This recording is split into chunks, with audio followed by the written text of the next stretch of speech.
آج خبر دیں گے یا خبر مجھ سے نکالنی ہے؟ آپ نے ساری خبریں تو اپنے ابتدائیے میں دے دی ہیں. اس کے بعد کچھ رہ ہی نہیں گیا. اس کے بعد مجھے آپ کا انٹرویو کرنا چاہیے کہ آپ مجھے یہ بتائیں کہ اس ساری ابتدائیے کے بعد کوئی جواز رہ گیا بات کرنے کا؟ کیا جواز ہے آپ مجھے بتائیں. نہیں آپ سے خبر نکلوانی ہے نا. اصل میں تو دیکھیں میں نے تو صرف یہ ڈاٹس اب آپ نے کنیکٹ کرنے ہیں جو میں نے آپ کو بتا دی. پنجاب میں کیا ہو رہا ہے؟ ویسے آپ کا تجزیہ بھی بڑا اچھا ہوتا ہے لیکن آپ تو ابھی ترجمان بھی ہیں. کیا وزیر اعظم صاحب یہ سمجھتے ہیں کہ پرویز الہی صاحب اسمبلی تحلیل کر دیں گے پنجاب؟ اچھا خبر آپ کے پاس پہلے ہوتی ہے, آپ میرے جیسے لوگوں نے صرف کنفرم کراتے ہیں, یہ تو مجھے سمجھ آ گئی ہے. آن ایئر کنفرمیشن چاہیے آف ایئر آپ کے پاس خبر ہوتی ہے. اچھا دیکھیے بالکل کلیئر ہو گیا ہے کہ پنجاب میں پاکستان تحریک انصاف کے اندر پھوٹ پڑی ہوئی ہے, یا جو ان کا جو ایک کولیشن گورنمنٹ ہے اس میں ایک پھوٹ پڑی ہوئی ہے, وہ نظر آ رہا ہے.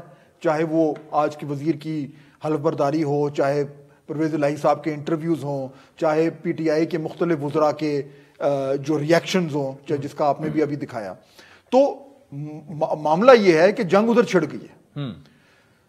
ہم تو یا فٹ بال دیکھ کے ورلڈ کپ دیکھ رہے ہیں, یا یہ ادھر جو فٹ بال پنجاب میں جو ورلڈ کپ ہو رہا ہے سائڈ پہ بیٹھ کے انجوائے کر رہے ہیں, پاپ کارن کھا رہے ہیں. ہمیں کیا کرنے کی ویسے مطلب حکومتی حلقوں میں کیا سوچ ہے کہ کیا سمجھ نہیں آ رہی کہ آپ نے ایک ایسے بندے کو سی ایم بنایا جس کی 10 سیٹیں تھیں, وہ اب آپ کی بات نہیں مان رہا, اور آپ اپنی پارٹی میں یہ کہہ رہے ہیں کہ اتحادیوں کی بعض دفعہ باتیں جو ہیں وہ برداشت کر لینی چاہیے. کیا مجبوری ہو سکتی ہے تحریک انصاف کی؟ حکومت کیا سمجھتی ہے کیا مجبوری؟ کیونکہ اب تو نیوٹرلٹی تو آ گئی ہے, تو وہاں سے تو کوئی پریشر ہوگا نہیں, پھر کیا مجبوری ہو سکتی ہے؟ دیکھیے خان صاحب کی فیصلہ سازی غلط ہو گئی ہے. انہوں نے سچویشن کو ٹھیک ریڈ نہیں کیا. انہوں نے سمجھا کہ میں کریز کے باہر نکل کے بلہ گھماتا رہوں گا نا تو ہر بال بلے پہ آتی رہے گی, اور جو وہ جو باؤنڈری ہے نا جو سب سے لمبی والی ہے اس کے باہر جاتی رہے گی, بلکہ 1-2 بالیں تو اسٹیڈیم کی چھت پہ بھی جائیں گی. ایسا نہیں ہوتا. غلط مس کیوں ہوا ہے, جو سٹمپنگز ہوئی ہیں, کاؤنٹ بیہائنڈز ہوئے ہیں. اب صورتحال یہ ہے کہ خان صاحب 6-7 مہینے کا شور شرابہ کرنے کے بعد اپنی کولیشن کو سنبھالتے پھر رہے ہیں, جہاں پہ وہ نکلے تھے جلدی الیکشن کرانے کے لیے. اب یہ جو صورتحال ہے اس میں نہ انہوں نے اپنے اتحادی کو صحیح ریڈ کیا اور ٹریٹ کیا, نہ انہوں نے گورنمنٹ کو صحیح ریڈ کیا اور ٹریٹ کیا, اور نہ ہی انہوں نے اسٹیبلشمنٹ کو صحیح ریڈ کیا اور ٹریٹ کیا. تینوں جگہ گڑبڑ ہوئی ہے. پہلے 2 جگہ جو ہے وہ شکست کھائی, اب اپنے اتحادی کے ہاتھ شکست کھا رہے ہیں. تو یہ گڑبڑ پولیٹیکل ڈیسیشن میکنگ میں ہو گئی ہے گڑبڑ. اب اس صورتحال میں جو آپ کا مرکزی نقطہ تھا اپنے بڑے ہی اچھے ابتدائیے میں کہ بات چیت ہو رہی ہے, آپ مجھے بتائیں جو گورنمنٹ جب یہ سب کچھ دیکھ رہی ہو اس کا کیا انٹرسٹ ہے بات چیت میں؟ وہ کیا بات کرے گی؟ وہ ہاں یہ بات کرے گی کہ آئیں ایسا کرتے ہیں الیکشن کی اصلاحات کر لیتے ہیں, لیکن کیا وہ اس معاملے پہ یہ بات کرے گی کہ ہم آپ کو جلدی الیکشن دیں گے؟ کیوں کرے گی؟ کوئی وجہ نہیں, کوئی وجہ آپ کو نظر. لیکن یہ جو پولیٹیکل ایک پولرائزیشن جو فاصلہ ایک سیاسی عدم استحکام نظر آ رہا ہے, وہ پھر کیوں کم ہوتا نظر نہیں آ رہا؟ اور پھر بعض اینالسٹ, انڈیپینڈنٹ جرنلسٹ, بعض وہ یہ بھی بلیو کرتے ہیں کہ یار آلدو اس وقت ملک اکنامکلی اور باقی سندھ اور بلوچستان میں سیلابی حالات کی وجہ سے ہم الیکشن کی متعمل شاید 5-6 مہینے ویسے بھی نہ ہو, لیکن یہ پولرائزیشن پھر کیسے ختم ہوگی؟ آپ نے ان کو انگیج کرنا ہے اور گورنمنٹ پر زیادہ ذمہ داری آتی ہے, دیکھیے خصوصاً جب تحریک انصاف پوزیشن میں ہو. پولرائزیشن ختم کرنے کا جو معاملہ ہے وہ تو یہی ہے کہ عادل میں یہاں پہ سب سے زیادہ شور مچا رہا ہوں اس کمرے میں, طوفان بدتمیزی میں نے کھڑا کیا ہوا ہے, اور پھر میں آپ سے سوال کر رہا ہوں کہ عادل یہ شور کیسے کم کرے؟ بھائی اس کا ایک آسان طریقہ ہے, آپ خود وہ زیادہ یہ تو اسحاق ڈار صاحب کی ملاقات ہے, پھر ان کی سنجرانی صاحب سے, should we read too much into it؟ نہیں دیکھیں یہ وہ بات ہے جو گورنمنٹ کو کرنی چاہیے. گورنمنٹ, یہ بات آپ کی بالکل 100% درست ہے کہ اسٹیبلٹی گورنمنٹ کو سوٹ کرتی ہے, لیکن جب کہ جی اپوزیشن نے جو ہے وہ عدم استحکام پیدا کرنا ہے اور پھر یہ شکایت کرنی ہے کہ عدم استحکام ہو رہا ہے, تو پھر آپ نے اپوزیشن سے پوچھنا ہے کہ بھائی آپ کی وجہ سے ہی تو ہو رہا ہے. جو یہ بات چیت کا سلسلہ ہے, چاہے وہ صدر عارف الوی سے ملاقاتیں ہوں, چاہے وہ کوئی اور ہو, یہ گورنمنٹ کی ذمہ داری بنتی ہے. اور وہ ذمہ داری کیا ہے؟ وہ یہ ہے کہ ان دوسری سائڈ کو باور کرانا کہ دیکھیے آپ کی صورتحال آپ کے سامنے ہے, آپ جو کچھ چاہ رہے تھے وہ نہیں ہوا, چلے کوئی نہیں, کرکٹ میں اور سیاست میں ہار اور جیت ہوتی رہتی ہے, آپ کی سیاست پٹ گئی, کوئی مسئلہ نہیں. اب کیا کرنا ہے؟ اب آئیں واپس آئیں, late sit down across the table, جس طرح میں اور آپ بیٹھے ہیں, آئیں آپ کو خان صاحب, آئیں آپ کو گرم کافی کا ایک کپ پلاتے ہیں اور اس پہ بات کر لیتے ہیں کہ کیا کرنا ہے. کچھ آپ دیں گے, کچھ ہم دیں گے, الیکشن ہوگا ٹائم پہ, اس کے علاوہ جو مرضی بات کرنی ہے 100 بسم اللہ. کل خرم دستگیر صاحب نے ایک بڑی اہم بات کی جو اسی وقت مجھے اس کا اندازہ بھی ہوا کہ یہ تو کافی ہیوی بات کر گئے کہ یار تحریک انصاف کو آپ کو دینے کے لیے کیا ہے؟ آپ تو الیکشن دے سکتے ہیں, آپ کو دینے کے لیے کیا ہے؟ ہمیں دینے کو یہ ہے کہ آپ نے ابھی کہا نا کہ کچھ بالکل کچھ دیکھیں, کیا فری فیئر اور ٹرانسپیرنٹ الیکشن ہم سب کے انٹرسٹ میں ہے, ٹھیک, سب کے انٹرسٹ میں, پی ٹی آئی کے انٹرسٹ میں ہے. اگر وہ جو یہ دھوم دھڑکا مچا رہے ہیں کہ جی ہم نے آج 2/3 لے کے آنا ہے, فری اینڈ فیئر الیکشن ہوگا تو معلوم ہوگا. وہ فری اینڈ فیئر الیکشن تبھی ہو سکتا ہے اور ٹرانسپیرنٹ الیکشن جو سب کو ایکسیپٹیبل ہو جب تمام جماعتیں بشمول پی ٹی آئی آپس میں بیٹھ کر رولز آف دا گیم کا فیصلہ کریں. یہ ضروری ہے, وہ انتہائی ضروری ہے, ملک کے لیے بھی ضروری ہے, اس کے لیے بھی ضروری ہے, اور پی ٹی آئی کے لیے بھی ضروری ہے. ایک اور چیز ملک کے لیے بڑی ضروری ہے جو ایک بڑا تیزی سے ایک بیانیہ سوشل میڈیا پر بھی آ رہا ہے اور مختلف کچھ پروگرامز بھی میں نے اس پہ دیکھے, میں نے خود بھی اس معاملے پہ 2-3 پروگرامز کیے. معیشت کی بات کر رہے ہیں کہ جی پاکستان خدا نہ خواستہ عنقریب ڈیفالٹ ہونے جا رہا ہے. اب فاضل صاحب ہم تو ہر فرسٹ کو اپنی سیلری کا انتظار کرتے ہیں اور پھر آپ کو پتہ ہے معاملات کس طرح آگے پیچھے ہو جاتے ہیں. تو خدا نہ خواستہ یہ جو کیمرہ مین ہے ہمارے, یہ سارے, ان کا ایک کنسرن یہ بھی ہے کہ 6-7 مہینوں میں پی ڈی ایم نے وہ کیا کہ آپ نے, ٹھیک ہے آپ تو یہ کہیں گے کہ 3-4 سال کا گن تھا, وہ اتنی جلدی صاف نہیں ہوگا, لیکن کچھ تو سٹیبلٹی نظر آنی چاہیے جو ریفلیکٹ نہیں ہو رہا آپ لوگوں کی کارکردگی سے. دیکھیے وہ 3-4 سال کی تو کہ جی وہ اتنا پیچھے 4 سال وہ گن کر کے گئے ہیں, ہم اس کی صفائی کر رہے ہیں, وہ بات ایک تقریباً ایک دقیانوسی سی بات ہو گئی ہے. لیکن اس لیے میں وہ بات نہیں کروں گا جی, کیونکہ اگر میں آپ کی جگہ ہوتا تو میں بھی آپ سے کہتا کہ یار یہ تو سارے بولتے ہیں. لیکن ایک بات میں ضرور کروں گا, وہ یہ ہے کہ اس وقت جو سارا مسئلہ پڑا ہوا ہے آئی ایم ایف کے حوالے سے اور ہمارے فارن کرنسی ریزروز جو ہیں وہ کم ہوتے جا رہے ہیں, اور یہ کہ انفلیشن اور روپی کے اوپر پریشر, یہ تمام تر چیزوں کے پیچھے جو ہے وہ صرف ایک وجہ ہے, اور وہ ہے جو آئی ایم ایف کے ساتھ پچھلے 2 سال میں 2 معاہدوں کی خلاف ورزی کرنی. ایک میں ڈیٹ شاید مکس کر دوں, 2021 کے شروع میں جو حفیظ شیخ صاحب نے کیا تھا کر کے آئے تھے, پھر ترین صاحب آئے, انہوں نے کہا نہیں جی دیکھیں نیگوشیٹ ٹھیک نہیں کیا تھا, حفیظ شیخ صاحب کو فارغ کر دیا, ترین صاحب آ گئے, پھر گئے نیگوشیٹ کیا, واپس آئے, خان صاحب نے کہا نہیں جی ہم نے سبسڈی دینی ہے, نہیں مانا. جب آپ نے 2 بار وعدہ خلافی کی آئی ایم ایف سے اور پھر خود چلے گئے باہر, تو وہ جو گند آیا وہ ڈیفالٹ ہو رہا تھا. اس گورنمنٹ نے اس کو بچایا ڈیفالٹ سے, لیکن وہ اتنا جو ایک مصیبت کا پہاڑ چھوڑ کے چلے گئے, اس کو سنبھالنا جو ہے وہ اتنا آسان نہیں ہے. ایک چیز. دوسری چیز فائن, اب کیا کرنا, یہ تو ہو گیا. اب سیدھی سی بات ہے, اس وقت آئی ایم ایف کے پاس جانا جو ہے وہ تھینکس اور no thanks to P T I, اب تیسری بار پاکستان کو جانا پڑے گا. وہ ہو جائے گا, آج نہیں تو کل وہ ہو جائے گا, اس کے بعد اسٹیبلٹی آ جائے گی. لیکن یہ بات بالکل آپ کی ٹھیک ہے کہ گورنمنٹ کے لیے اکنامک سچویشن جو ہے وہ چیلنجنگ ہے. مگر آخری پوائنٹ, جی اجازت دیں گے تو بولیں. نہیں آپ بولیں, میرا کاؤنٹر کوسچن ریڈی ہوگا, آپ کو اجازت ہے. وہ یہ کہ پی ٹی آئی جو یہ کہہ رہی ہے کہ جی الیکشن کرائیں ورنہ ڈیفالٹ ہو جائے گا, ہاں, مجھے کوئی ایک چیز بتا دیں کہ وہ انہوں نے کوئی سولوشن پیش کیا ہو. کوئی ایک ان کے پاس پتہ نہیں سولوشن ہے نا, کتنے فائنانس منسٹرز سولوشن ہے کیا, عمران خان صاحب کو دوبارہ پرائم منسٹر نہیں, پھر کیا کریں گے. نہیں ان کے پاس تو سولوشن ہے نا, یہی تو دیکھیں ان کے پاس, وہ تو کہتے ہیں ہم بالکل ہمیں قائم نہیں کرنے دیا گیا 3.5 سال, ورنہ 50 لاکھ گھر بن جاتے, 2 کروڑ 3.5 سال 5.5 فائنانس منسٹر یا 4.5 فائنانس منسٹر, اور you turn per you turn, 6 ماہ میں 2 تو آپ بھی بدلا چکے. وہی سولوشن, وہ ایوریج ویسے وہ ایوریج آپ کی جو ہے نا وہ ان سے بری ہے. کیا سولوشن؟ اچھا میں فہد بھائی ایک دیکھیں, مسئلہ یہ ہے نا کہ ایک جو ہمیں تو اندازہ ہے کہ 3.5-4 سالوں میں فیصلے ایسے ہوئے, لیکن پورا بلیم پی ٹی آئی کو بھی نہیں جاتا, ہمارے کچھ سٹرکچرل ایشوز ہیں اکانومی کے, لیکن معاملہ یہ ہے نا کہ ایک لے مین جو ہے وہ یہ سنتا ہے کہ اسحاق ڈار صاحب آئے, انہوں نے کہا کہ 200 سے نیچے میں لے کے جاؤں گا, وہ 250 تک پہنچ. دس is what they look at, کہ ہمارے بجلی گیس کے بل اسی طرح ہیں, مہنگائی کا جو معاملہ ہے وہ آپٹکس جو ہیں وہ سیٹ کرنا آپ کے لیے بہت بڑا چیلنج, بالکل چیلنج ہے. اور اسی لیے ہم جو اگست تک ٹائم ہے اس اسمبلی کا اس کو پورا کرنا چاہتے ہیں, یہی وجہ ہے.